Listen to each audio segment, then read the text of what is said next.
Your Revolut RevTag is essentially your username, making it easy for others to send you money without needing your bank details.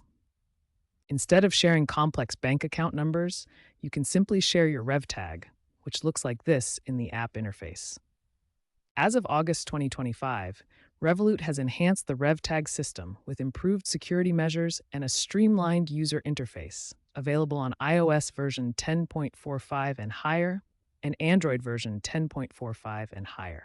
RevTags must follow specific requirements. They need to be between 3 and 20 characters long, using only letters, numbers, and underscores, and must be unique across the entire Revolut platform.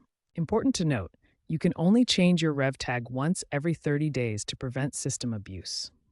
This is an increase from the previous 7-day limitation, implemented to enhance security. The process to change your RevTag involves accessing your personal details in the app settings, where enhanced security verification now includes two-factor authentication for added protection. To change your RevTag, start by opening the Revolut app and tapping your profile icon in the top left corner. From your profile menu, scroll down to find Personal Details and tap on it to access your account information. In Personal Details, you'll see your current RevTag displayed with an @ symbol.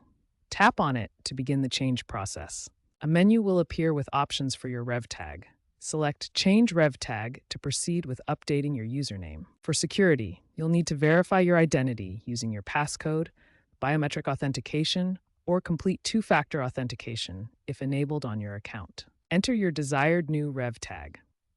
The system will check availability in real time, showing you immediately if your chosen username is available. Review the terms and conditions, then confirm your change.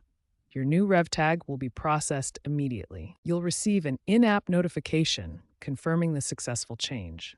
Your new RevTag becomes active immediately, while your previous RevTag becomes available for other users after 24 hours.